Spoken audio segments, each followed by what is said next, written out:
Yes, people, what's happening? Back again with another Red Talk Flawless in the building. What are you telling me, fam? Yes, fam. What you saying, man? You good? One sec, just pad. 1 second. Can't hear you, Yeah, bro. yeah, You can muting. There we go. Can you hear me now? Yeah. What you saying, man? You good? Just I'm pad. good, man. I'm good, man. What are you telling me? Yeah, man. All blessed, man. All blessed. You know what I'm saying? All blessed. No complaints. Man, it's Manchester United. Everything's good, man. Man, it's Manchester United. I'm cool. Like, I hear it. that's it. That's the biggest up. That's the biggest up in my life right now. Is my football club, man. It's peak. I completely hear you. Do you know what I'm saying? So, nah, it's a mad thing, bruv. Big up everyone inside. Man, seen a few random topics. You know what I'm saying? That man obviously need to touch on, bruv. Jason Wilcox. Obviously, I've been a big advocate for him since he came in. You know what I'm saying? But some of the stuff I'm reading is slightly weird, blood. You know the one. I'll be honest. This obviously, like, we know that the Zerbi was his first choice. He wanted the Zerbi and that. Man is saying that he's like he likes the 4-3-3 and all these other things. Do you know what I'm saying? And then, like, Did you do it? I'm guessing this is an interview, right? No, I don't know. I ain't watched the interview yet. But bro, it's like, why the Ross would you choose Ruben Amorim? Yeah, if you like a 4-3-3 and you like a 4-3-3 manager, bro. That's like me saying I like big booty Latinas and then like dating Taylor Swift, blood. You know them ones. It's like, bro. Yo, I knew you was gonna say. As soon as you said, it doesn't make, bro. It doesn't make sense, innit? Nah, I'll be honest. It's like it doesn't. Go on. Ruben Amorim is the exact opposite, yeah, of that everything that like man said that he wants. Do you get what I mean? Like, it's fully hear what you're saying. But I think that goes to show that it wasn't, even though that's his preference, he wasn't tied to it. So that's what it is. Like you mentioned, he needs to be tied to it, bro. Because if you're the director of football and you talk about the game model, that you want at Man United, you have to be married to the idea of this is how we're going to play football. I don't want to see flexibility in the gaming model. Do you know what I mean? Barcelona don't have flexibility in their gaming model. They need to play attacking football by any means. Yeah. They play attacking. They always hire attacking managers. They don't go away. They don't go away from that. Whereas you have a Real Madrid, for example, they'll just go and get whoever they think is best for the job at that time. This is why they went and got Mourinho, for example. Granted, Mourinho played very attacking football there. They broke the records, 100 goals, 100 points, I think it was, etc., etc. So, yes, in an ideal world, me and you have spoke about this, and I've said, I want Manchester United to have a style fit for, like, we get a manager that fits what we do, rather than go get the manager who we tailor to their style, no matter who's in charge. Kind of like how Brighton do. No matter, it don't matter the players Brighton have. It doesn't matter the staff upstairs. It doesn't matter the manager. Brighton will play attacking football regardless, no matter who. We've watched that literally from the start, from when they've got into the Premier League all the way up until now, and they've had wholesale changes throughout. And also, they're a team that have way less ambition than us. But one thing their fans know is that they're going to play a specific brand of football. Who the manager is. It just goes to show just Manchester United off the pitch, because he's not tied to it, even though his preference is 4-3-3. His preference is attacking football. You mentioned De Zerbi there. He'll go away from that, and the club will go away from that if they believe a manager is good enough. That's what it is. So they won't overlook those things, whereas a Barcelona wouldn't. Maybe a Real Madrid would, for example. So, but because of the situation we're in, you have to be tied to it, yes. But this is why, outside of transfers and outside of cutting staff and the building the new training facilities and stuff like that, I've already stated my things on Ineos, and this ties into it as well. It's just completely just lack of professionalism, lack of planning. I don't get it. It seems like have to go and get a whole different players, but what it feels like, and I could be wrong. It feels like Barada wanted Amorim, and obviously he's Wilcox's boss, and also because he's brought Wilcox in from Manchester City as well, because he's the one that got Wilcox the job. Wilcox has kind of said, "All right, cool, like, man's just gonna back it."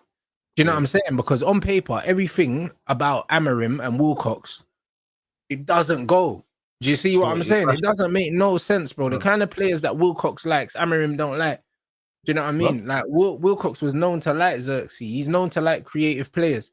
Amorim don't like those players. Do you see what I'm saying? That they're very opposite. Yeah.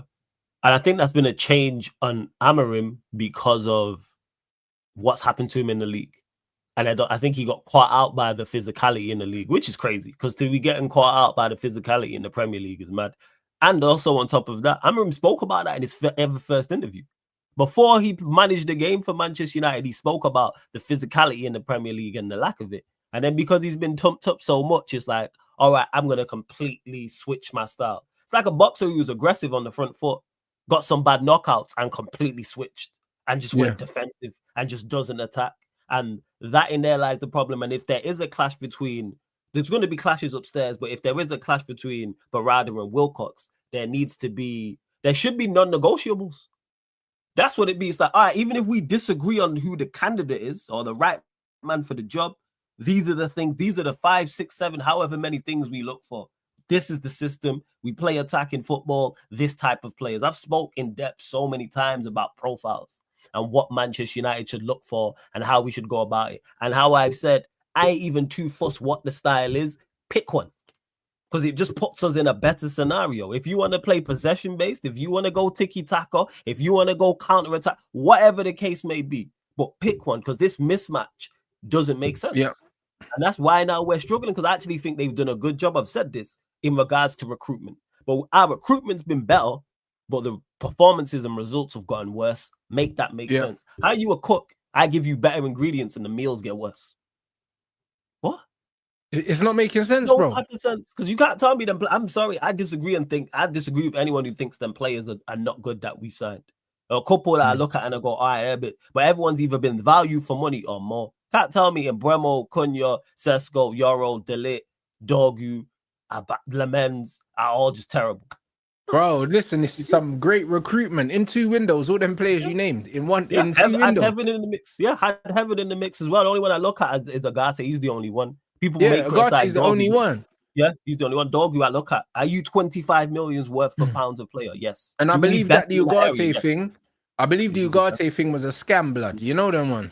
I'll be honest. We got caught. You're gonna get caught. City have, and people will. No, but I don't even think, bro. If you think about it, I think the Ugarte thing was a scam, and the reason why is when you look at all of the other signings, they make sense. The Ugarte one doesn't make sense. The Ugarte one stinks of his agent, saying to Man United, yo, like, do us a favor and take my man. You know them. It stinks of that.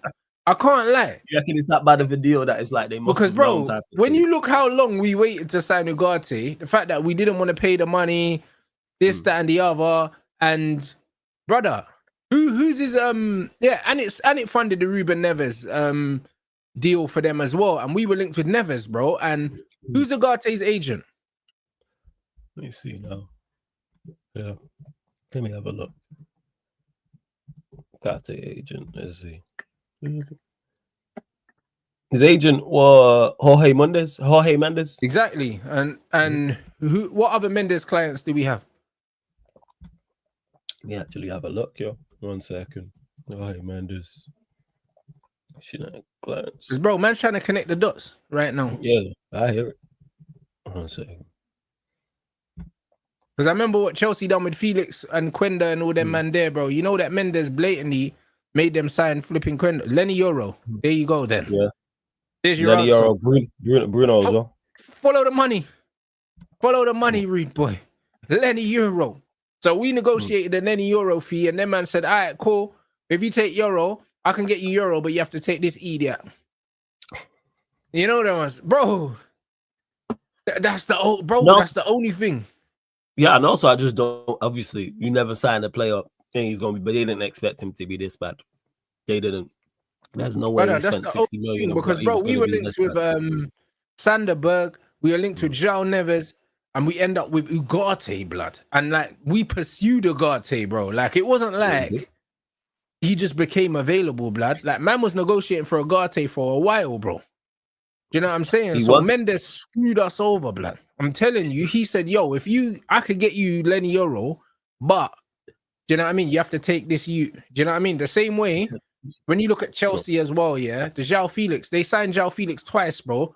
You trying to tell me the second time Chelsea wanted to sign João Felix, bro? Didn't do well the first time. He didn't, but Rants, I think you giving, whether it's the Chelsea lot or the United lot, people too much credit. I think people just make daft decisions Mendes at said times. to Chelsea, if you take João Felix, like, I'll give you Neto if you take Felix as well. That's what it sounds like. Yeah, I swear I would have down, looked at it and I would have went, nah. I'm saying no. If that's me, brother, these things happen though, Flawless. I swear down, bro. I agree that there is a possibility it happens. That's not what I'm disputing. I'm just saying if I'm going to sign Neto and his man's like, oh, you gotta take Felix as well, I go, all right, nah, I'm good. Bro, they ended up getting Felix, yeah, and also them man got Quenda, yeah, that's gonna sign 2 years later, bro. You trying to tell me that this thing wasn't dodgy, bro? Well, unless it's someone I look at as a player and I go, oh, you're either top quality now or I see it in the future. You're a needle mover, I will take the hit. That's what that is. But if it's not a take the hit, like this is not what we doing. It's like when you out with your man them and you're like, yo, you're trying to talk to the girl and her friends in a way. If the girl's laying who you're talking to, I'm gonna run interference. Decoy run straight. I got that. Man's been there. But if the girl you're talking to ain't that, like, I ain't doing this shit. Like, what we doing out here? Just got me talking to this terrible thing with a terrible personality. Like, nah, this is not what we on. So, but could it happen? Yeah, I put nothing past football in regards to the sense you're talking about, bro. And I put nothing past football in regards to people making terrible decisions because I watch managers do it. I watch managers 100%. Do stuff who are supposed the highest level who are supposed to be elite, in particular in the Prem, and go, what's going on? Just aren't they slot? Just this, brother. All these things are connected, bro. And I swear, is Mendes flipping Amarim's agent as well? Oh shit, he might be. I don't know. Let me check. Let me have a look. I know he facilitated the deal for Bruno. That's what it said. Wait 1 second. Oh, yeah, Mendes. Who's Amarim's agent? Let me find out. No, I'm saying. Let me have a look. Amarim's agent.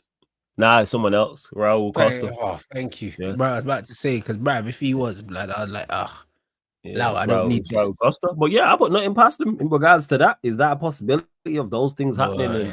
But an agent's trying to get their players, facilitate moves for their players via. Oh, it's happening, brother. It's happening. I don't care. Like, it has to. Flawless is the only thing that makes sense, bro. Do you know what I'm saying? Like, bro, this Quenda deal to Chelsea, this brother said, yeah, all right, cool, I'll sign for Chelsea, but I won't go next year. I'll go the year after that, bro. What?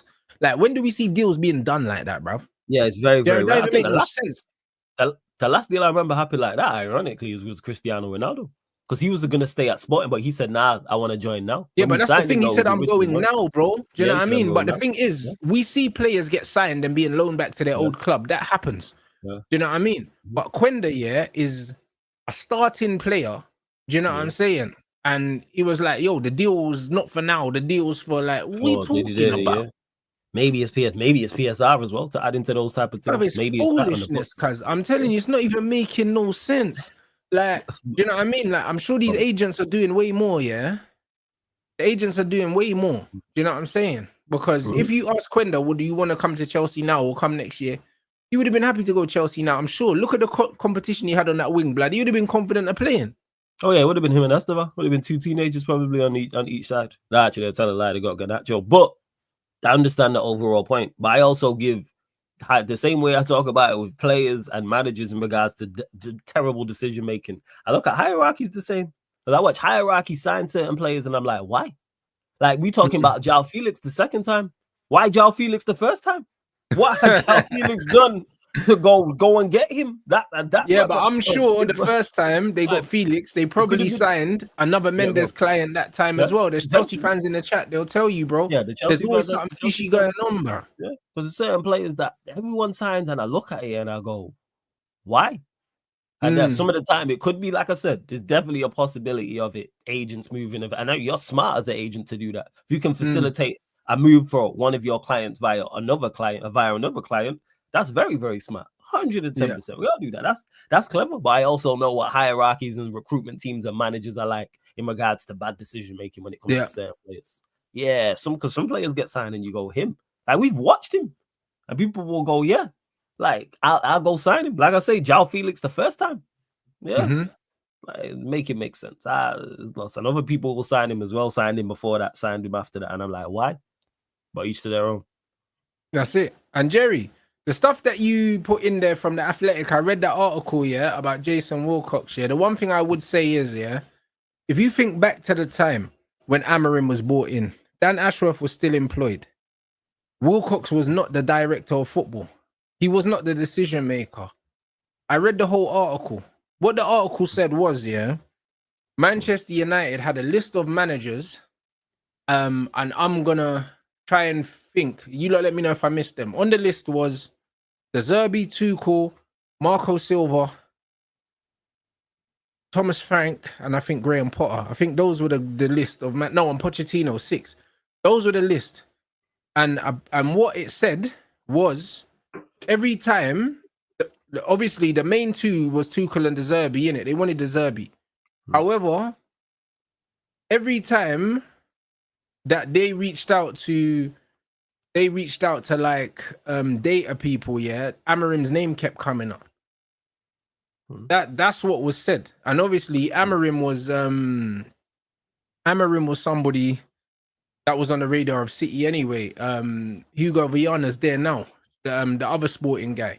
So I believe that Amarim was on the list for City, and the name kept coming up. And because the name kept coming up, Barada was like, well, boy, you get me?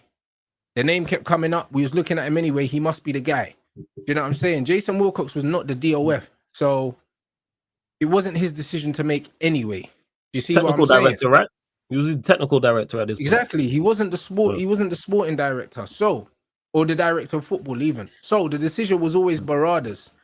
Was Wilcox privy to the conversations? Absolutely. But he didn't have no say anyway. He didn't have no say. So it's one of them ones where Barada's the guy that's brought him to Manchester United. Barada's the one that wanted the manager, and he backed it because when your boy brings you in, you back it. You know the ones there, like, bro, like if your boy brings you to a motive and you go to a house party and he's drawing a thing, bro, and you have to wingman, then you have to wingman. Yeah. Because man brought you out. You know what I'm saying? Your brethren can't bring you to a banging party and he's got a gal and he's saying, yo, just wingman it for me and say, nah. You can't, you just have to take one for the team, cuz. If your brethren does that, cut him loose, man. Die a real done. Bro, you have to take one for the team, innit? Like, you don't even have to do nothing. Like, yo, just decoy run, man. You know what I'm saying? Overlap. That's what I'm trying to say, bro. It's that decoy run, take the defender away. Wait, facts. Overlap. Ignore me how Gakpo does to Kirkis. That's all you need to do. You know what I'm saying? Don't worry about me, man. I'm going to just take the defender away. You do your thing, man. Straight 101. I mean, say 1-on-1 ISO. That's what it is. 100%. And I agree. Amarim is the guy before the guy.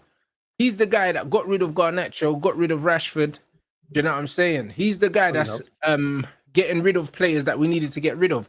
In that time, he's going to get rid of players that we should have kept. However, if he gets rid of more people we needed to get rid of than the ones that we should have kept, then we just have to charge it to the game. It looks like we're losing Xerxes, and we could end up losing Kobbie Mainoo. And if we end up losing Kobbie and Xerxes, I'll never forgive him. But at the same time, our recruitment's been so good, I'll get over it. You know them, man. Of course, you look at it as in particular, Mainoo, for me, I look at it and go, oh, missed opportunity and what could have been.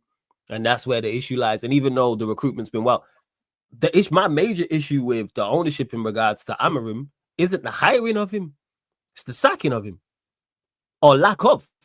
That's where the issue lies. Like, all right, you got it wrong. You can get things wrong. Be proactive. Because I've said this before and I'll say this again. If the next manager is him, we ain't going to remember Amarim.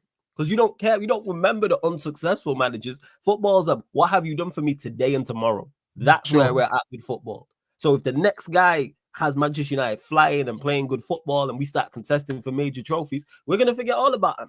Same way before Fergie, there's managers that we don't talk about. You don't talk about managers from the 70s, 80s. Talk to an old Liverpool fan. They'll tell you about managers from the 70s and 80s. You know why? Because they were super successful during them times. That's where the issue lies. We finished 15th and you didn't sack this man. That's more criminal than hiring him. Because he seemed like a good hire, even though you went away from your principles. Cool, it didn't work. Proactive. Same way we complain about Amarim not being proactive. That's my issue with the board as well. Move like you're 100% right, bro. But you know what it is, What we don't know, and I'm not going to make assumptions here. We don't know if these men genuinely believe, that, we have to stick with this manager and we have to stick in this and we believe in this plan.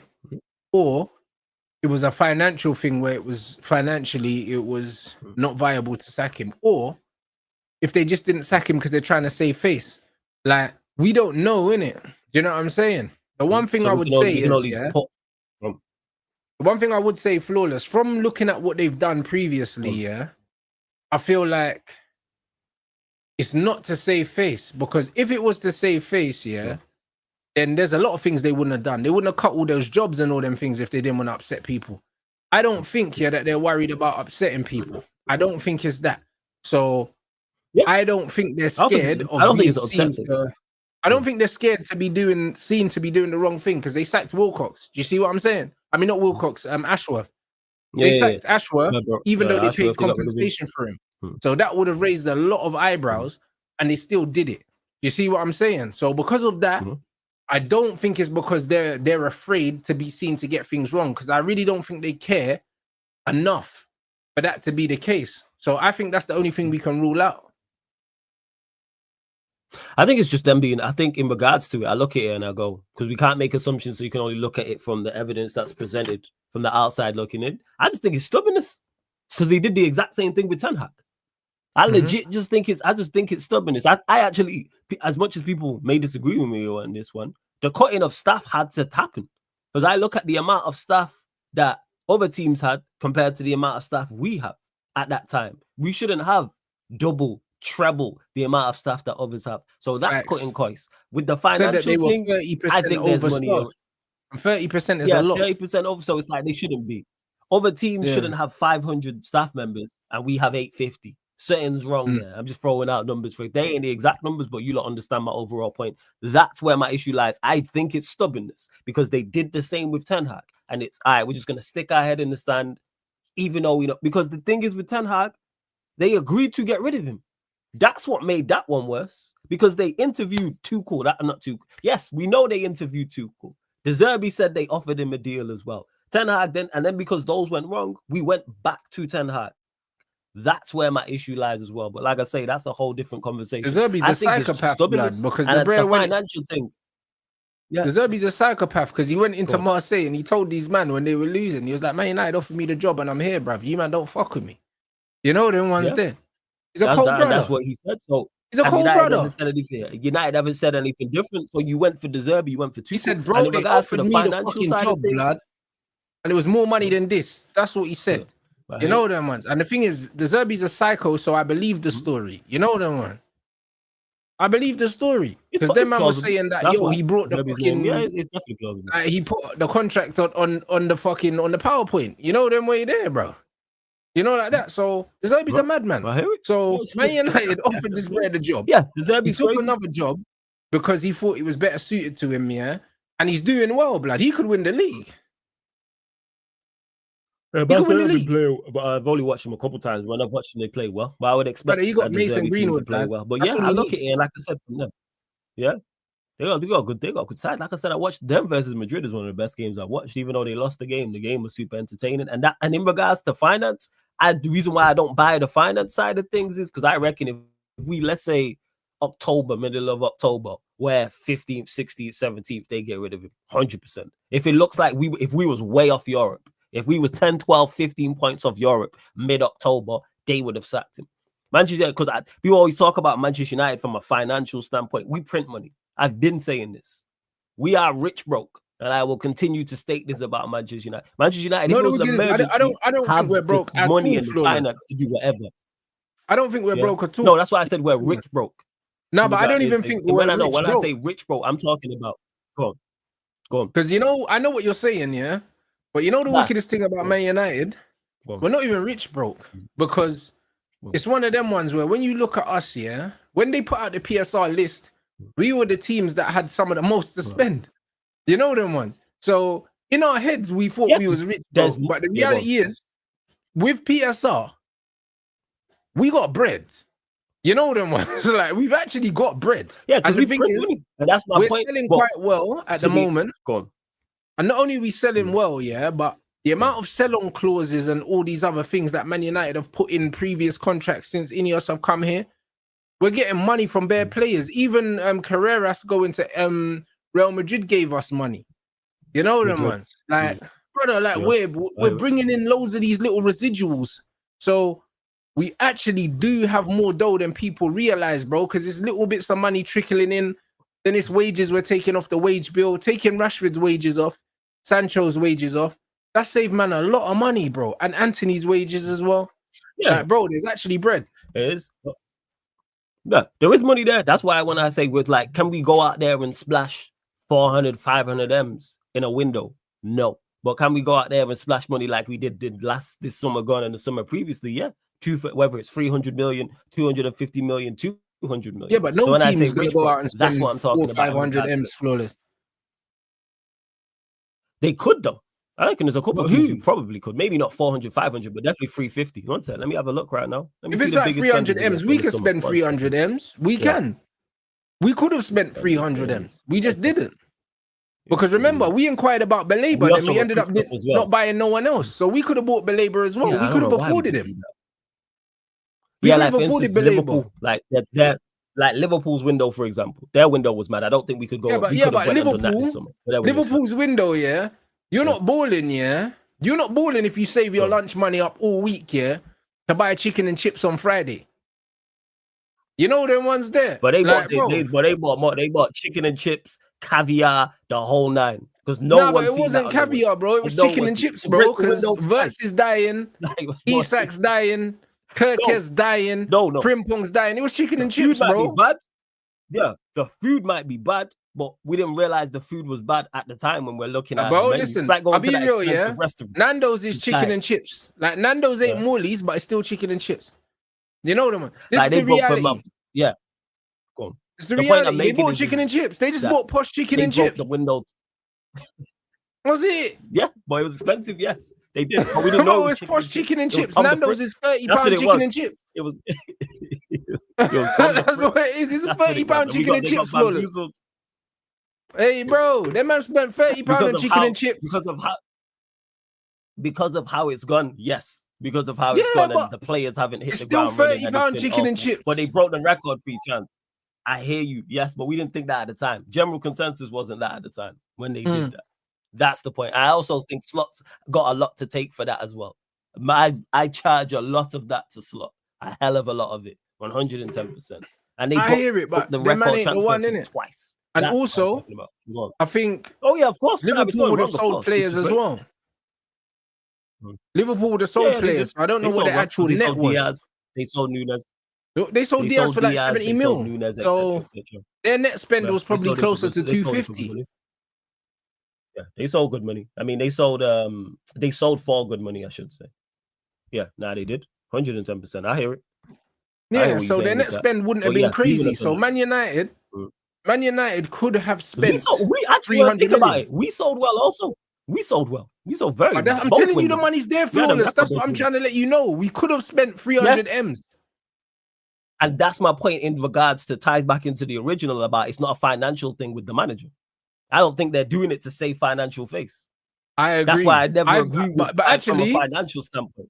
But actually, somebody in the chat mentioned something, and I think it's very it's very poignant, yeah, because what he said earlier was facts. Look at the way, we got Amorim out of Sporting. Because he left, Sporting in the middle of the season, he probably wanted some safety, in his contract. Because, bro, I would want some assurances in my contract. If I'm leaving a club in the middle of the season, when I'm on course to win the league, I would absolutely want some assurances in the contract, that if shit doesn't go that well, that I'm safe. So we signed him. So we're saying that there's a clause in his contract that's stating he can't be sacked up until what we say in the summer of 2026. Or maybe it was that 1 year clause that they were talking about, flawless, where he can't be sacked before November. Because remember, okay. Yeah, and if that's the case, if that is the case, let's look at this from a yes, this is the truth, and no, that's not the truth. If yes, Manchester United inserted that and did that deal, that is so stupid. That is idiotic. If you hired a manager and you put a clause in his contract stating, hey, you can't be sacked up until November, knowing how football can go and how wrong it could have went. So if that is the case and we did that, that's like a no trade clause in NBA for someone who's not all-star. That's the Suns with Bradley Beal. That's what that is. And we've seen how that's messed them up. So if that's the case, big up to my guy Canal every single time, my G. If that's the case and we did that, that is completely idiotic negotiating. And whoever suggested that, whoever agreed to that, needs to be let go. Because that is inexcusable. And that's with any manager. I don't care if we go get the GOAT manager, who's the very, very best right now. Nowhere in a manager's contract or a player's contract should you have, you can't be sold, you can't be dropped, because we know how performances can go. Now, on the flip side of that, do I believe that to be true? No. Because I give them more credit than I give them more credit than that. I think the people at the table negotiating are smarter than that, than to put that deal in there in regards to it. No, I think they sacking him because it's like I said, it's the Ten Hag situation. I think it's just sheer stubbornness and just wanting it to be right. That's where it is. I don't think it's more so of a public perception. I think it's more so on them. It's like, damn, we got Ten Hag so badly wrong and we kept him. We don't want to get Amorim wrong to ourselves. And you know what the criticism is going to be. Look at the criticism now. So why you got Jim Ratcliffe doing interviews in the middle of the season, trying to save face, talking about, oh yeah, he's here for 3 years. You don't see no other owners do that. So if that is the case, they're doing too much with that. Do you know what I'm saying? I don't know if it's reverse psychology yet, and they're thinking, you know what, if we back the manager publicly, it might give him more confidence and maybe give the players more confidence in what's going on, because they probably noticed that the players not are down in tools, but the players are getting demotivated, as in they're starting to buy into the rumblings, because you know that the players see everything that goes on in the media. So maybe they're thinking, you know what, he's losing the dressing room a little bit. Maybe if we give him some public backing, it might give the players that extra 20% to keep working hard for him. I don't know. But what he said is 100% spot on, bro. At the time, it did not seem that it would be a bad thing to give the manager assurances. Do you know what I'm saying? Because give him it's one of them ones where, man, them think about it this way, yeah? If you're Manchester United, you want to sack Eric Ten Hag, he's dying. You believe in your head that this manager is the next big thing, yeah? If you believe he's the next big thing, it's not really a risk saying to him that your job's safe for a year. Like, do you know what I mean? Verbally, it's not a big risk. I hear it. From a verbal standpoint, yes. But there is there's a massive difference in verbally saying that to him and having that as a clause in his contract. But if it's not in his contract, he doesn't leave flawless. And then you don't get your guy and there's no one else because the Zerbi's already turned you down. Yeah, you go and get your third, fourth, fifth, sixth option. If that's a clause in the deal. Verbally, I understand that. From a verbal standpoint, give him reassurances, yes, but this is Manchester United Football Club. You have to get results and have to get performances here. Like I said, I'll say it again. If that's a clause in his contract, that is idiotic from whoever's put that in. Whoever said, oh, you can't be sacked up until this point. Say he would have come in and lost all his games early on. Then what? Are you going to carry on? Ridiculous. You know what I'm saying? Yeah, but then the excuse would be, it's not his players, it's the middle of the season. They're adapting to a new system. Rare tear. Yeah, I hear that. Go get someone who's more adapting then. Go get some. And again, this ties back into what I just said before about it seemed at the time the right appointment. My major issue with it is just their reluctance to sack him. Whenever, even what you mentioned there about potentially the ownership saying things publicly to try and back him. It's like all of the evidence points to sacking his manager. All of the evidence before the season started, all of the evidence pointed to this man not being good enough. And then you start the season and you get even more evidence. You've got this man on tape committing murders, multiple, but you go, you know what? We gonna let him out on bail and we gonna give him more of a chance. Then he commits even more murders. Granted, it's turned around in terms of points, but the last two performances ain't been good either. All right, so we've done some good community service the past couple of weeks. That doesn't exclude all the murders that you've had. Let's not forget how we've looked. Let's not forget that when Manchester United drop points in the Premier League, no one's ever at their best. There's no one we've played who I look at, who we've drawn to or lost to and go, they've been phenomenal today. They've just been a better side. And that's a major issue right there. That irks me so much. Because I say this all the time, we should be able to compete with everyone. Doesn't mean you always win. Doesn't mean you won't get battered the odd game, a 3-1, a 4-1, a 4-0, whatever the case may be. I'm just talking about from the eye test, when you look at it, performance versus performance, we can compete. And we've shown that in this run. Because we went and got 13 points from 15. I did not expect us to get from our last 5 games. I did not. Even though, like I said, the last 2 performances. So, yeah, if they had their back, you should never have your back against the wall. Your Manchester United, be dominant in your situation, in your position. But again, the reason why they also were in that bad situation is because of bad decision making. Because they didn't sack Ten Hag when they were supposed to. That's why they're in the Amorim situation. That's why. Yeah. Sack Ten Hag when you're supposed to in the summer and you're in a better situation. It's bad decision making leads to bad decisions. I mean, bad decision making leads to other bad decision making. It's a domino effect. You know, like they say, good habits, good lifestyle, bad habits, bad lifestyle. It's the same thing. Like you have to, that's where we're at. Because we didn't do what we were supposed to with Ten Hag, that's why we were in the situation. And then you're on the back foot. You're playing catch up, you know what I mean? And then you're under even more pressure to make the right decision the next time, bro. Do you know what I'm saying? And the thing is about football is it's the one of the few elite level things where you can make mistakes and you still have ample opportunity to get it right. You can make mistakes. City, who we look at as the standard bearers in the Premier League, 6 out of the last 8. Look at their last couple windows. Not been the greatest. But you know what they tried to do? Rectify it every time. Spent however much money in January. Didn't work. They went 1-12, splashed 200, whatever it was in January. Spent more money in the summertime. It's going to happen. Real Madrid, who we all look at as the hierarchy of like football and say, hey, they are elite. Rants will know this. I know this. They went 12 years without the Champions League. Trying to get it right. Go check the amount of managers they had in that time. Then they got it right eventually. And then they had their successes with Zidane. Then they had their successes with Ancelotti. And that's Real Madrid. Nowhere did they stop.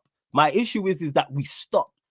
There seems to just be a lack of trying to get better. Amorim was wrong. Cool. And now we're here talking about potentially they said to him, hey, now they've said, hey, you know what? We're going to give you reassurances and we're not going to sack you up until this point. Real Madrid would never do that. They could go get Zidane right now out of a job midway through. You think they tell Zidane, hey, you got until November, no problem whatsoever. If he don't get it working in the first 3 months, he's gone. Let him finish. Well, even Xabi Alonso right now, if he don't win the league or the Champions League, he'll get sacked. There we go. And look at his resume. He was in a great position. He was in a great position. That if they would have rebuilt again, man, went unbeaten, got to the Europa League final, won Leverkusen, and Leverkusen were a renowned second place team. They were a renowned team of falling short. Leverkusen, that's what they're called. It's the joking term with them. And they managed to get over the line. So, yeah, like that's where I'm at with it. If we did that, and I don't believe they're that stupid, because if they do them type of things, then I find it very tough to deal with that level of stupidity. And I think they're smarter than that. I think they said it verbally, yes, but I don't think they put a clause in his contract. I think he's here because I feel like they must have. Do you know what I mean? And the reason why I say that is, like, if you look at Ineos, because obviously none of us know these guys. All we can do is look at previous behavior, and previous behavior is always like it gives you a good inclination of what future behavior looks like. Because you could look at Ruben Amorim and say, yo, like, Ruben Amorim's a nice guy and he speaks well and they like him, but they didn't like Ten Hag and they still didn't sack him. Do you know what I mean? So them not liking a manager wasn't enough for them to sack Ten Hag. Do you understand what I'm saying? So it shows you that these men are about their business more than they are about likes and dislikes. Like, it's not really personal with these guys. And they sacked Ashworth. I'm sure they didn't dislike Ashworth, but it was business. Do you know what I mean? And this is where I give them credit as well, because they actually tried to, they agreed to sack Ten Hag. They all ultimately agreed upstairs that, hey, this guy is not the guy. This is why Tuchel, you mentioned De Zerbi spoke, hey, they offered me this deal. We know they spoke to Tuchel. Ten Hag said himself on TV that they flew out when he was on holiday to get him back. He's like, where are the 3rd, 4th, 5th options?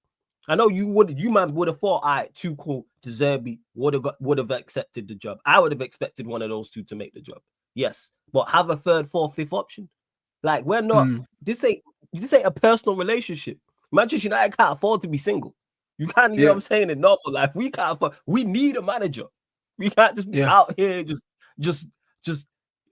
But at the same time, think about it this way, Flawless. Yeah, they brought in Rene Haak, and Ruud van Nistelrooy.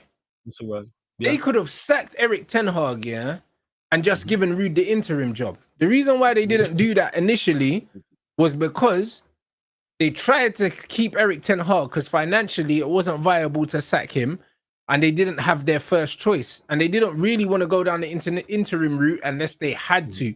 So they kept him even though the relationship had broken down and he refused to sign a new deal on new terms. So even though they didn't like him, they still stuck with him. So that tells me that these men are business first, innit? That's what it tells me. So when I look at the situation, when I look at the situation with Ruben Amorim, I don't believe it's a personal reason why they haven't sacked him. I don't believe it's because they get on with him and all these other things. I believe they've kept him because from a business point of view, they obviously don't see it as untenable yet, bro. It seems like they're willing to let it get to a certain place before they pull the trigger. That's how it comes across. No, I don't think it's personal. I definitely don't think it's a personal thing. Like I said, I think it's from a footballing perspective why they have decided to keep him, because they believe he gets it right. This is why they've backed him. This is why they've added more talent. This is why they've got rid of certain players, etc. This is why they're publicly coming out to back him. I do believe that to be the case, yes. But regardless of the reason, the fact that you're keeping him is my major issue. That is my problem. Because I look at it and I say this again. What have they seen that makes them go, yes, you're going to turn this around? That's what I want to know. Like, people will talk about their lack of, the players don't suit his system, or the players don't suit his system. He came in halfway through a season, but people only use these things because we're not performing well. And I despise that. Because if he joined and we were flying, there'd be no talk about him coming in mid-season. There'd be no talk about the players not being his and his. Nah, none of that. You know why? Because we're performing well. We acting like we haven't seen managers do this. Yes, not at Manchester United, but we've seen other managers in this league go in halfway through a season, either get to a respectable level or overage. We watch Emery with Aston Villa. Always use him as the example. They were 17th in a relegation battle under Steven Gerrard. And the general consensus was, this team is terrible, full of championship players. He got them from there to 7th. And the only player they signed, ironically, like we in January, was a left back. And they didn't sign Roberto Carlos. It wasn't Paolo Maldini reincarnated. It wasn't Theo Hernandez. It wasn't Nuno Mendes. It wasn't Alphonso Davies. They signed Lucas Digne. And he took them from, say, championship players, people. Because under Gerrard, that's what the general consensus was. And then man finished in a European spot. And then he got more players and improved. Eddie Howe with Newcastle. Relegation to respectable level. I'm just asking us, hey, let us be respected. Just get us to a respectable level. This is it, but Amorim hasn't done that. He's not capable of doing that. And the standards at Manchester United, they're not where they should be, And also, these guys don't understand Manchester United Football Club and where they're at, bro. Because Wilcox and all these guys, I don't care how much they know about football.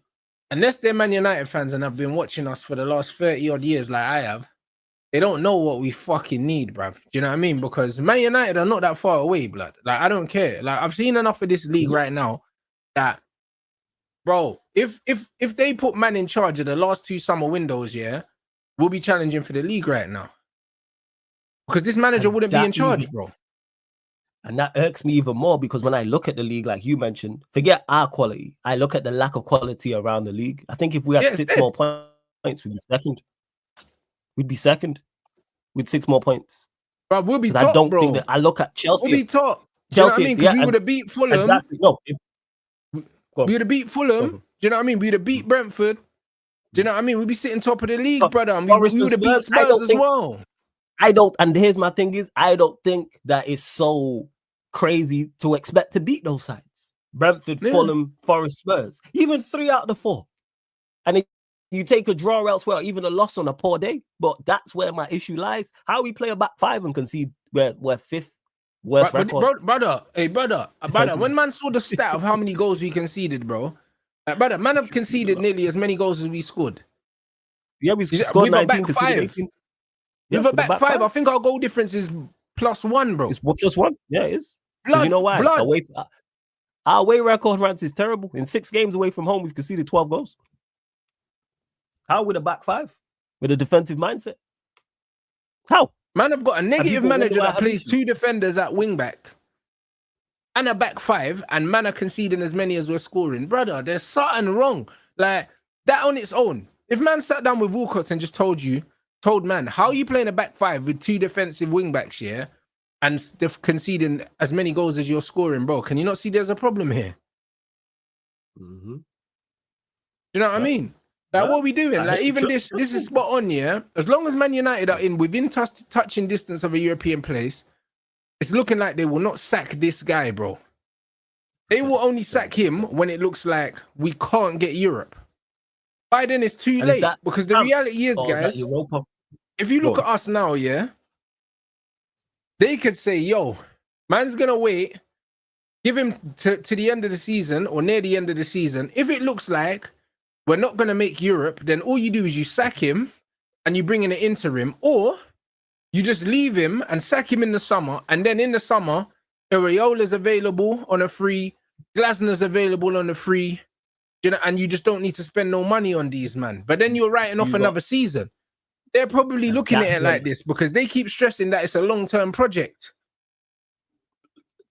Yeah, I've never seen a long-term project work where the short-term but this is it. Short-term achievements haven't been made. How do you have long-term success without short-term success?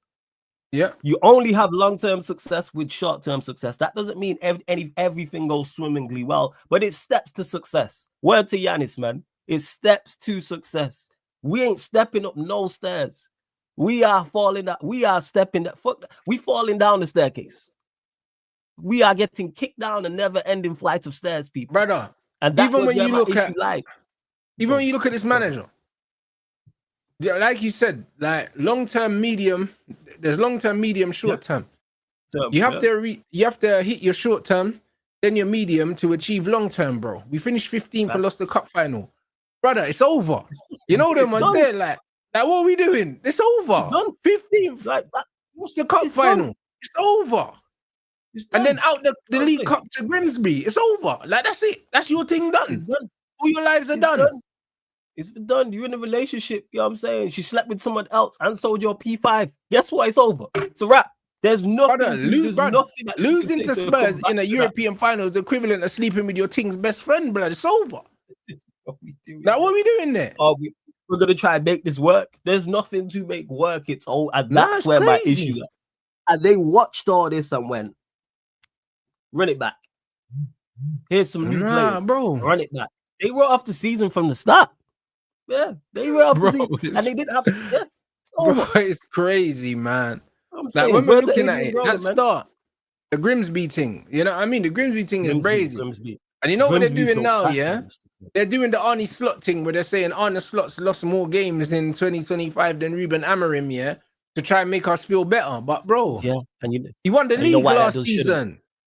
Not only did he win the league, and look at what Arne Slot's done to be worse than him. Had Liverpool's worst ever run in 123 years, people. And they're still above us. That is our great.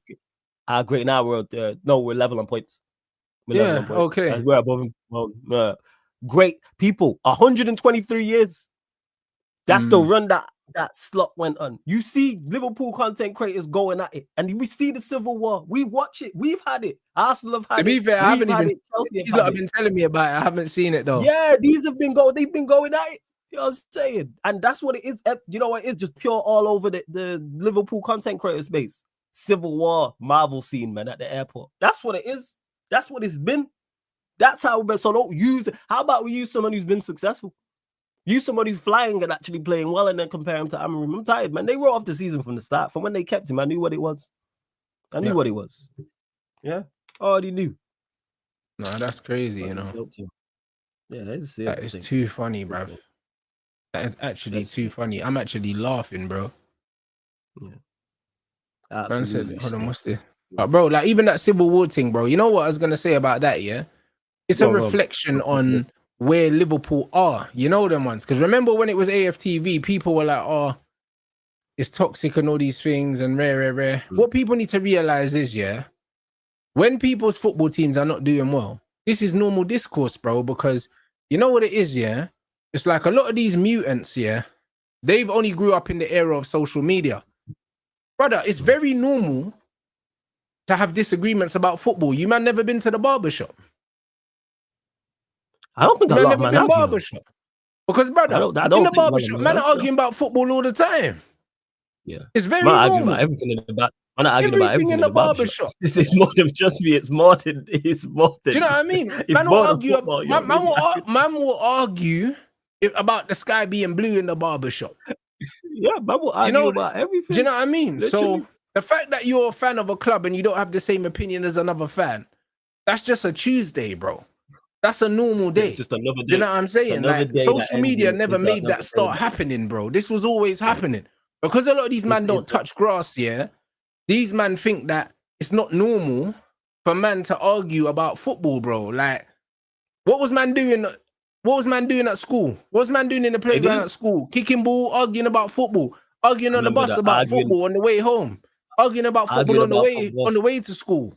That was primary school, high school, and college. You know what I'm saying? I remember vividly arguing with Chelsea and Arsenal fans. You know, saying it. Come on. Yeah, they've never been. Rapper never been in a group chat. But then what's crazy is they'll watch content creators and hear them disagree on stuff and be surprised. Like, make it make sense. Yeah, every subject gets covered in the barbershop.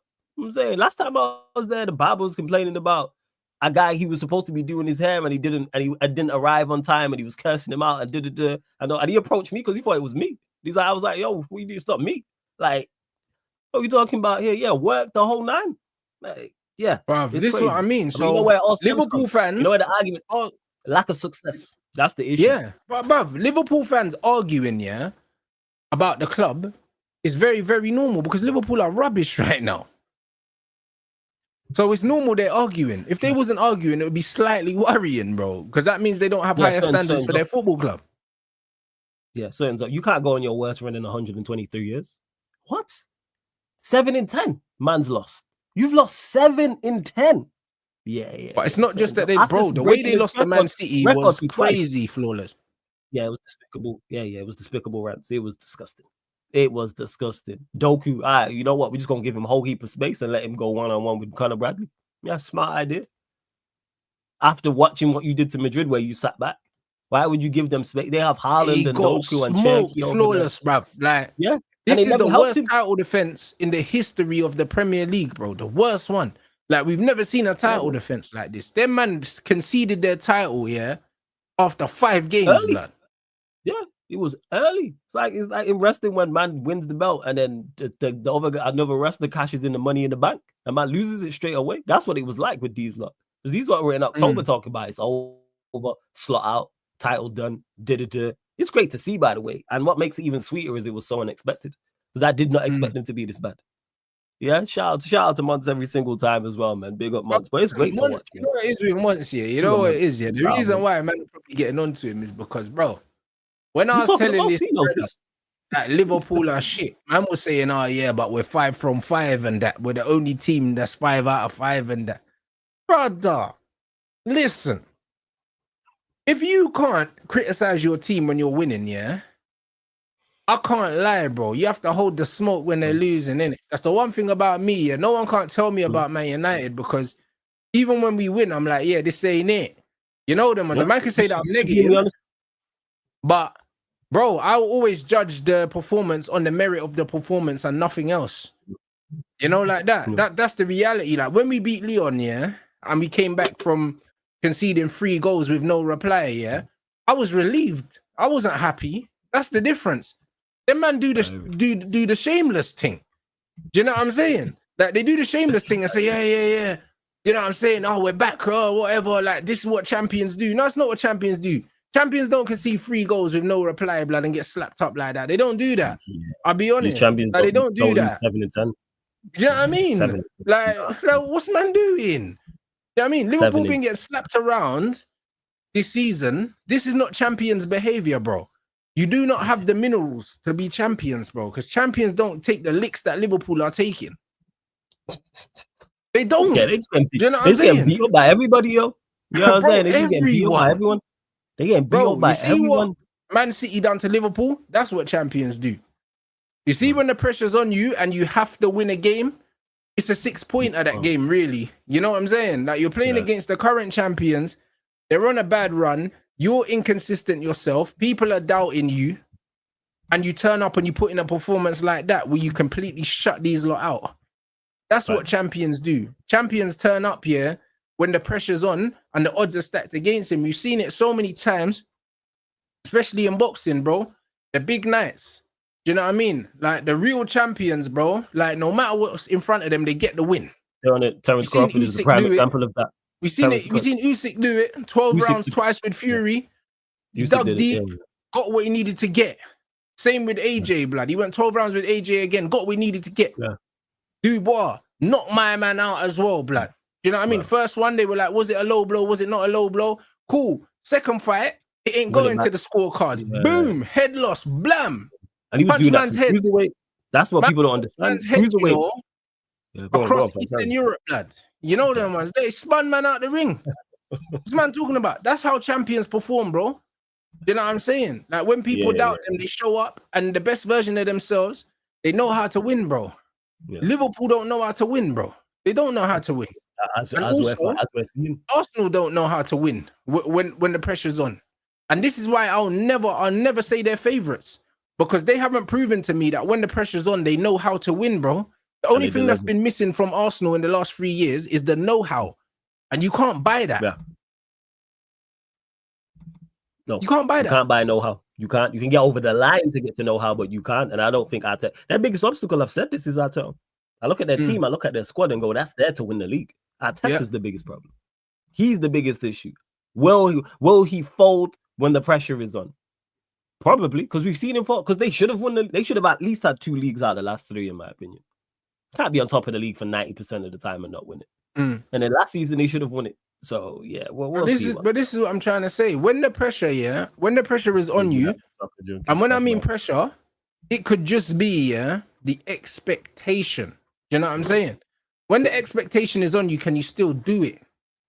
Do you know what I'm saying? And the thing is, like that team and Liverpool, in my life, this is the first season Liverpool have been favourites to win the title in my life. Yeah. Same. You know what I'm saying? 30 odd years. You know what I'm saying? Yeah. And Arsenal, well, they've never really been the favourites, but they've put themselves into positions where people believe they're the favourites, and they've bottled it every single time.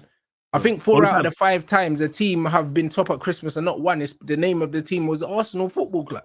So, do you get what I'm saying? So people can say man's a hater, but the reality is, your past behaviour is the reason why I don't believe in you. Yeah. And the thing is, change that. And you know how you change that? When you win the league, that shuts everyone up. I hold my hands up and go, hey, I called this wrong about Arteta and Arsenal. I didn't think he was capable of delivering a Premier League title. Congrats to Arsenal. Congrats to Arteta. They did the job. I never downplay someone winning the Premier League despite the quality. So I'll give credit where credit's due. But so far, I've been proven right when I've spoke about it. People are like, oh, you hate on Arsenal and did. No, I just don't think your manager's good enough. And so far, I've been proven 110% correct. Win the league. Shuts me up. Same way I talk about Amorim and Manchester United. When people say Amorim's this, Amorim's that, he's going to do this, he's going to do that. Show me. Do it. Go on a run. Get better performances. And you know what I do? Show up I was wrong. Oh, you're in the mud. Why I'm in the mud? Because United is successful. Yeah. What? Make that make sense. It's like when people say that to Gunnar. Oh, Gunnar, if Arsenal win the league, you're in the mud. What? So if Arsenal win the league and Arsenal fan is in the mud, that is so backwards. I never heard so much. Oh, you don't rate such and such a player where he scores 20 goals, you're in the mud. So a player scores 20 goals for my club. And all right, man. People just be saying anything, man. People just be saying anything. It's crazy. Brother, people are going to say what they're going to say, Flawless. You know what I'm saying? But I just believe that champions exhibit a certain kind of behavior. You know what I'm saying? That always been cracked, man. Yeah, and I'm not seeing it from them, bro. Like the City win against Liverpool was scary because it's reminiscent of, remember in the treble season, City needed to win at Arsenal, bro, and they absolutely thumped them. I think 3-1 it was. Oh, is that when De Bruyne walked around? When Green. Yeah, I think I know what you're talking about. Bro, there's something about Man City, where it's like when they need to win games, they just find it. You know, they just find something. You know what I'm saying? Know-how. Because they have a lot of know-how and a lot of talent, bro. Like, and I remember, I can't remember what season it was, but I think it was Liverpool. And they needed a win, bro. Or no, it was against Chelsea. Bro, like, brother, when City just need a win, they just get it, bro. Like, and it's jarring, like, because they just do it. Like, it doesn't matter what team they put out, they just find a way. Do you know what I'm saying? And this is what it is, bro. Like, it's foolish. Yeah, it's actually foolish, bro. So bro, like, this is what I believe. This is what champions do, innit? They've got that. They've actually still got the aura of champions, bro. You know what I mean? They have that. There because it's there. Not only is the aura there, people look at the quality. Yeah. Ireland's on a madness. Like, having the aura is one thing, but it's the quality there. Look at the quality that you got. Pep in the dugout, and look at the players you have. Haaland, Doku's playing very well. Cherky, Mamouche, Foden, Rodri, Nico Gonzalez. O'Reilly's playing well. They signed Donnarumma. All of these things tie into it. So you add aura to the actual fact that they've got talent, and now they're getting results. Like, all right, okay, all right, okay. So yeah, no, it's just one of them ones where I think that's how the league's gonna go. And to be honest, if it doesn't go that way, no one's gonna be surprised, because this league is open, bro. Like, what's to stop Liverpool from coming back from the international break here? Apart from the fact that their signings have flopped, what's to stop Liverpool coming back after the international break and winning 6 on the bounce? What's to stop them? I think that's the biggest obstacle. I'm not gonna lie. But you know what I mean, though. I know what you're saying, though. You're smart. You know what I mean? Because the players are there. Like, the players are there. Yeah. That's why I say Arne Slot. I think he's getting away with murder. The fact that you can break a record transfer window, transfer record fee twice, and people talking about, they missed Diaz and Nunes. Yeah, are you taking the piss? Yeah. Diaz and I've literally heard that. Oh, we missed Diaz and Nunes. So you took Diaz and Nunes out, added Wirtz and Isak, and you're telling me that's a downgrade? All right, man. Again, back to people just saying anything. Okay, that's a downgrade, people. Yeah. Diaz and Nunes, I hear it. And you say the Arsenal squad is idiot proof, yeah, but it's not though, bro. Because the same way we talk about like the aura that Man City play with, yeah. Arsenal, I've had Arteta at the club long enough for him to have built the team in his own image. And the truth is, he's a coward. Do you know what I'm saying? And he's got a team full of cowards. Like, do you know what I'm saying? He ain't really got risk takers in that team. Like, like Eze's was meant to be the maverick risk taker, but Eze don't look like Eze. Saka's not a risk taker. He's a safe footballer. Do you know what I'm saying? Martinelli's just Martinelli, bro. Do you know what I mean? He'll do the odd thing, but he's still Martinelli. Like, you don't really have risk takers. Arsenal's thing is keep it close, scumbag a win, bro. And the thing is, yeah, when that doesn't work, they just won't get over the line because they don't have enough big characters, yeah, and enough mavericks or people that can create something out of nothing. They're relying on Declan Rice's delivery, bro. Like, I don't believe over the course of 38 games plus the cup games that it's enough to win you a title. I just don't think there's enough. Hey, chat, I don't know if you know, because I forgot to ask friggin' Troops about this. You might know. I know the chat will know. What's this about Eze saying he was overwhelmed or something like that? Or he's been overwhelmed by the move to Arsenal? But I never forgot that Troops. Yeah, saying about Eze being overwhelmed about his move to Arsenal. Or is that something that's just been made up, people? Because I remember Troops mentioning it, but he's probably been misquoted or something, man, because I've been seeing the let it all work out memes of Eze and that, and his GA and all them things there. They've been killing him online, but I just don't know what's... I don't understand it, innit? Because I'm not in the loop with what's going on, but he's been getting fried recently, bro. Yeah, chat, let me know if that's the case, or is that something someone just made up? All right, let me know. Oh, man saying that Troop said that he thinks Eze is overwhelmed or something.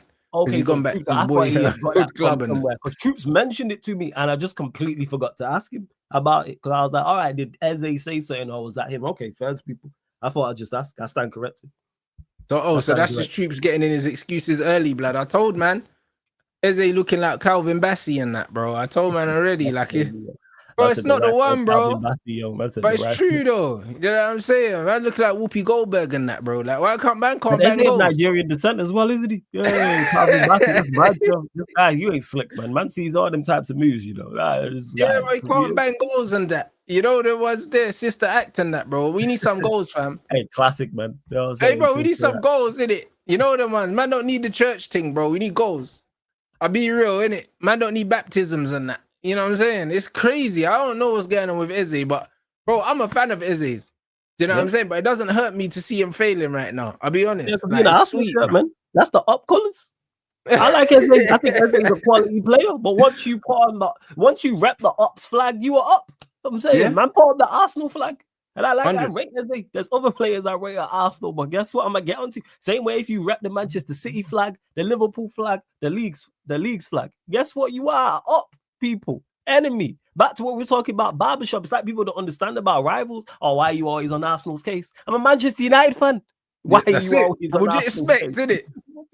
And we 90s babies. We grew up into that war. Facts. But you know what it is, Flawless?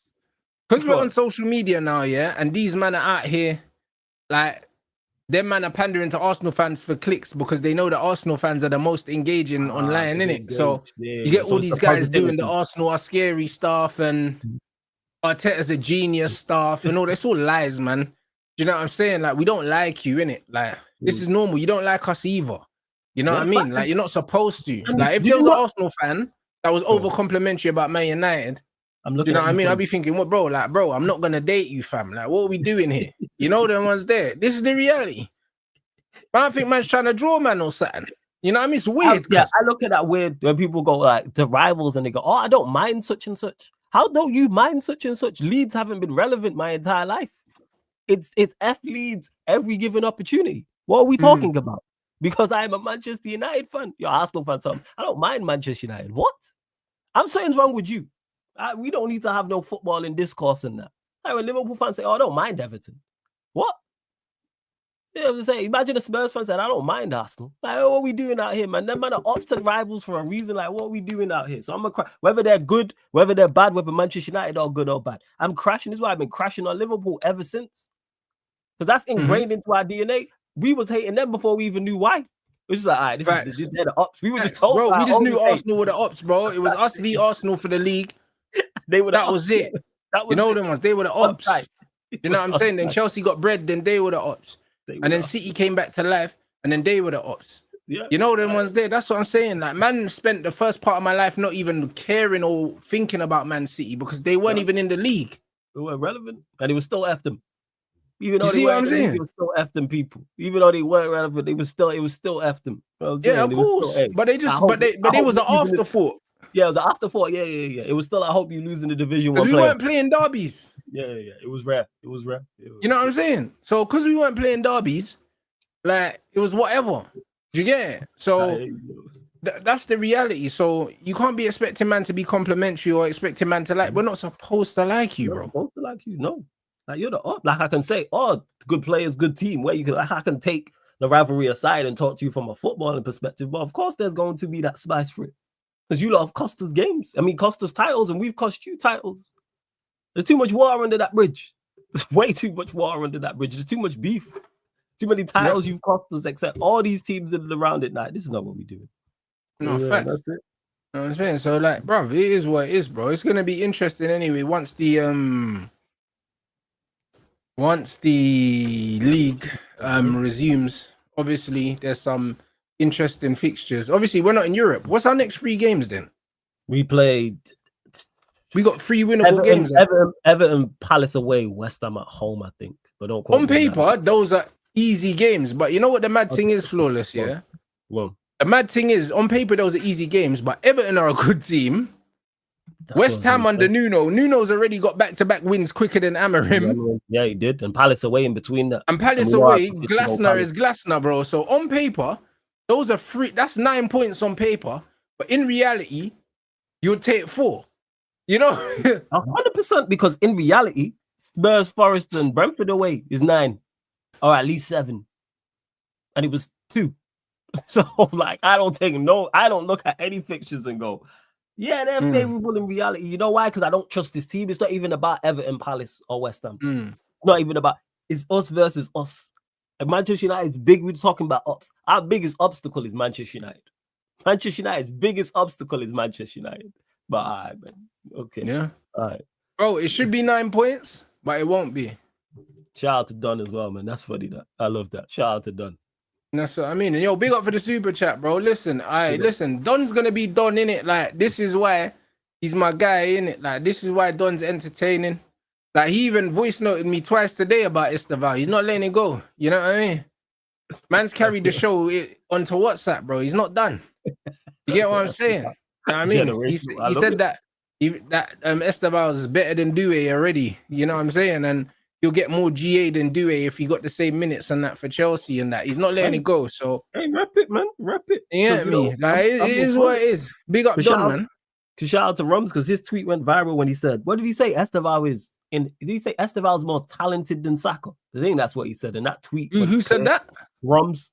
You know Rums, right? Yeah, you know Rums. Yeah. Rums said it, and that tweet went super viral. Yeah, but so is Ahmad. So is Ahmad. So is Mbumo. Do you know what I'm saying? Like, if man are talking about footballing ability, yeah, like, he's not top 5 right wingers in the league, blood. If we're putting Cole Palmer on the wing, if we're putting Bowen on the wing, bro, because he's not more talented than Bowen either. Hey, like, anyone got Saka's GNA stats from the calendar year of 2025? Who's? Saka's. Hey, no, let's not bully the youth, lad. He's not having a good time. He's bullying the youth. He's telling me that, you know. He's not having a good time, bro. We just need to leave it, bro. Do you know what I mean? Like, bro, you need to go a bit more, blood. You get me? Because obviously the pairs ain't being answered. So this is mad, bro. You know what I'm saying? I'm just saying, innit? You know what I'm saying? Dog just told me to stop smoking weed. It's mad, yo. This guy's crazy, yo. This guy is crazy. Nah, man. You know what I mean? Told me, hey, stop rubbing people's chains. Like, what is going on? Nah, man just needs to pray more, man. That's it. Like, it's fine. You know what I mean? All will be solved, blood. You get me? Oh shit, yo, that's bad for me. That's bad for me, yo. Bro, it's peak. Like, I don't know what to say. You know what I mean? Like, saying man are more talented than him, it's like, brother, come on. You know what I'm saying? And I think I don't get why people get upset about this. Do you have a better the ham sandwich of right wingers, bro? You know them one. Like, this is just a ham sandwich. I can't lie, bro. Like, this is the reality. It's like, I don't eat pork, so I'm not eating it. It's not for me. You know what I'm saying? That's it. He's the ham sandwich. I just thought Tesco meal deals, yo, when you said that. That's fine, man. That ham sandwich from the Tesco, but that's disrespectful, yo. This is why this guy's a bad guy, people. Rants, you're a bad guy, yo. You know what I mean? It's not for me, bro. A lot of people like ham sandwiches. You know what I mean? But it's just not for me, brother. You know what I'm saying? It's just what it is. Oh, flawless, I'll be real. You know what I'm saying? Like, in terms of footballing ability, he's not it, bro. Like, this is what it is, innit? Like, man gets stats. Oh, do you know what I'm saying? He gets stats in it, and even the stats are overstated as well. Yeah, yo, his 2025 is peak, man. I'm telling you, the calendar year, I'm telling you, man, it's not been good. His GNA. I know he got injured, but he played games. I'm telling you, that's why I'm gonna do some research on that later date. Hey, brother, I'll be real, yeah, bro. Listen, brother, that man's had a worse 2025 than Ginger J, blood. You know that one? Like, I swear down, I'm being real. Like, his 2025 is mad. I be real, like the numbers are crazy.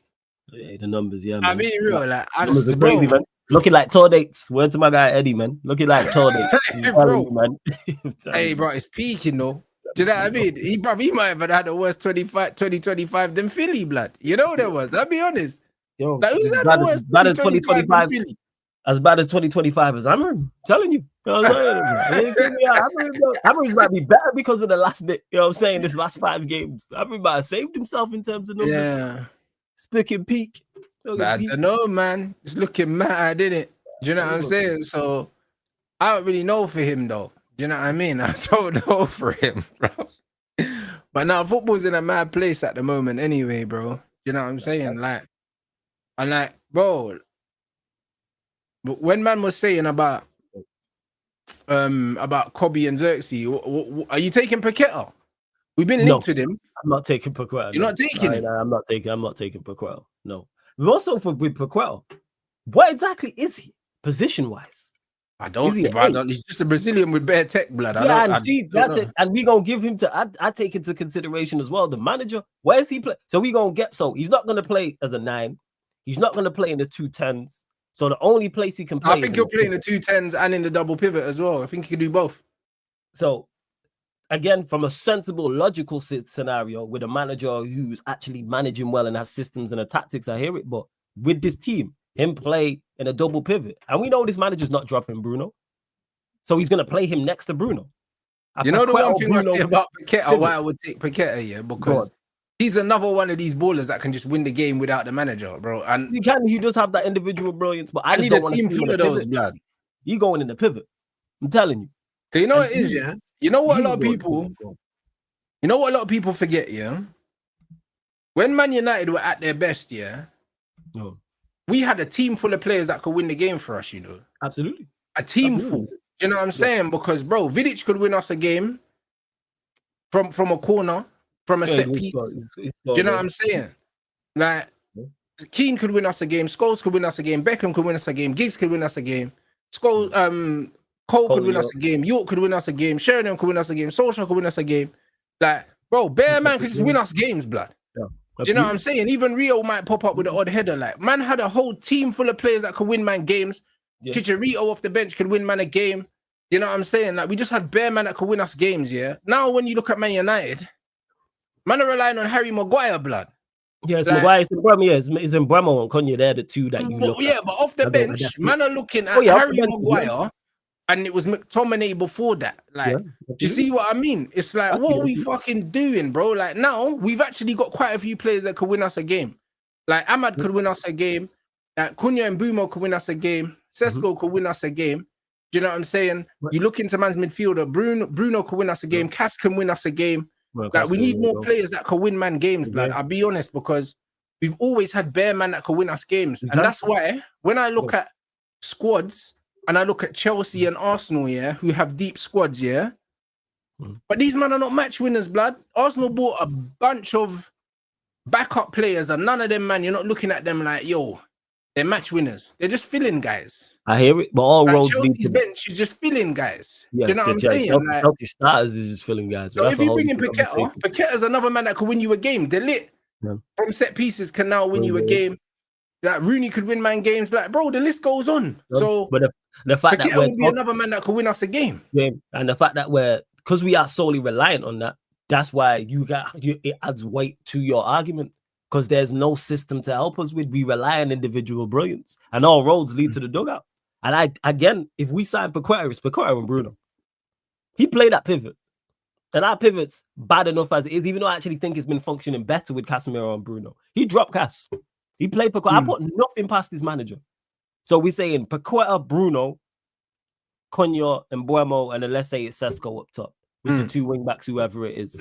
With our team, it's horrible, man. It's just all horrible. All roads lead to the dugout, man. It's fucking horrible. I can't. Yeah, facts, Juno, as well. That's what I mean. Man United, yeah, it's like what we've deeped with Amorim is this guy, yeah, loves the system, yeah, but he's rubbish, bruv. You know what I mean? So the only way to cover up Amorim's deficiencies is to give him so many players, yeah, that can do stuff that they almost override his shitness, blood. You know what I mean? We having to sign players to override the manager's weaknesses.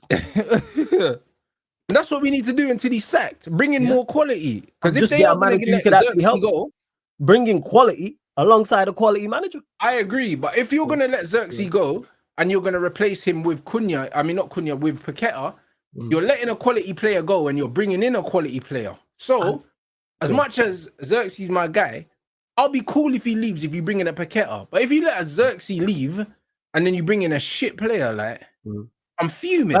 And Paqueta's not even an Amorim type of player. I can see him doing like he's done to Sesko. Plays one game, dropped another, plays a couple games. Paqueta stinks of a Wilcox signing again, but Wilcox likes all these tech man. But what's the point of you signing him to give him to this fucking manager, bro? Amorim don't like tech man. This is why I can't even say it. This is why Xerxes and Maino don't play. So you're selling Xerxes to get someone who's tech like Xerxes and a Paqueta, and then it makes no sense. We do. I said about dummy proofing the squad when we was talking about strikers. I was saying, hey, just bring in talent. But again, this manager, let me ask you, though, Rants, completely off topic. Who you got for the bout on the weekend? Chris Eubank Jr., Conor Ben. Oh, is it this weekend? Yeah, it's this weekend. Yeah, Junior stops him. You reckon Junior stops him? Okay. Junior stops him this time, bro. Bomac, man. Bomac, them man are going to cook up. They're going to cook up, you know what I'm saying? Some jerk ribs, blood. That's what's going on, bro. I'm telling you. You're going to cook him up, bro. I'm telling you. Eubank stops him, bro. It's going to be a brutal stoppage. I think he'll stop him between 6 and 8. Okay. First. I reckon it'll be another war like the last one. Another war. But you think it's going to the scorecards I think again? It goes scorecards again. I think all that. Like I think they're both. I think both of their plans are to box more. But I think once they get in there, but Ben can't box at all. We know that Eubank can box because we've seen it against Liam Smith. We see that most recently. We've never seen Conor Ben box. Yeah, I just think those two and just their what's the word I'm looking for? Their chemistry, should I say? That's the best term I could use for. I think they're just gonna be like, yo, forget it. Yo, we fight. Like we just fighting. We're just gonna be a scrap. I'm looking forward to it because I enjoyed the first one. I'm looking forward to it, guys. There'll definitely be a watch along for that. And then I think the week after that, we got Yard and Benavides as well, blood. So I didn't even know that. Okay, we're doing that as well. You know what I'm saying? We're absolutely doing that as well. So we got great boxing, and then we got a week gap, and then we got my fight. So we got boxing. December we got boxing 3 out of 4 weekends now. You know what I mean? So it's one of them ones. So yeah, bro, I'm gonna be ready, bro. You know what I'm saying? So yeah, man, another big knockout. Another dub, man. I'm saying, yeah, the last one was good. Yo, the last part was good. Hey, people get there. Like I said, yo, Rants' fight. Obviously, you lot watched it, was entertaining. Fights before that was entertaining. Trust, like get there. Yeah, man. Trust me. Get there, people. Trust me. Trust me, guys. There. Make sure you roll up. I told you, all the man them are gonna be there. Do you know what I mean? So it's gonna be a sick. It's gonna be a sick event. Do you know what I mean? Yeah. So like the link for the pay-per-view tickets are pinned if you can't make it. Do you know what I mean? And the link for the physical tickets are also pinned, man. But all the man them will be there, bruv. December 16th and December 6th in London. Do you know what I'm saying? So all the man them are gonna be there, fam. So yeah, man, it's gonna be good. A man said, I'm reading. Don't you think I'm sleeping on Conor? I'm not sleeping on Conor, bro. The thing is with Conor, yeah, he can only fight one way. Do you know what I'm saying? And the thing is, yeah, the worst thing you can do with like a brawler like Conor is try and box, blood. Because when you're naturally a brawler and your bread and butter is being aggressive and being on the front foot, you can't then try and box, blood. Do you know what I mean? Because it leaves you more susceptible to getting smoked. Do you know what I'm saying? And this is the reality. Like if he tries to do something different, he'll get hurt badly because he's fighting against someone a lot bigger than him, a lot smarter than him, and someone that's a lot technically better than him. So fight to your strengths, bro. And his strengths are closing the distance, being aggressive, being messy. He has to make it a messy fight. Because if it's a clean fight and it's jab for jab, like the dimensions favor Junior massively. Because longer reach. Yeah, you can't beat him on the outside. You can't beat him on the outside. It defies the law of physics, bro. He's too small. So it's one of them ones. The only way he can win is by messing it up and trying to close the distance, tucking up and looping shots. Do you know what I mean? So we're gonna see, innit? But make sure you subscribe to Sarcasm City TV. You already know what time it is. We're redirecting. We got Rants and Gunner coming up next on Lee's channel. Later one today. Because Lee was on Troops' live stream and he couldn't do the afternoon. So we're gonna continue the conversation over there. What you got coming up, bro? Yeah, people literally going live after this right now. I'm on with the Liverpool up, so we gonna delve into everything that's going wrong over there. So yes, you know what I'm saying? I got Enzon and G and Ram and my guy Stroll. So yeah, man, pull up, people. Literally going live in a second. Literally going live straight after this, people. You don't know. You get me? So yo, we're gonna redirect over to Lee Gunner right now, people. Do you know what I mean? And continue the football conversation. Make sure you smash the likes here. Remember the likes help the algorithm, blood, and YouTube been taking a piss recently. So every like is appreciated. But yeah, man, you lot stay tuned. Rants and Gunner up next.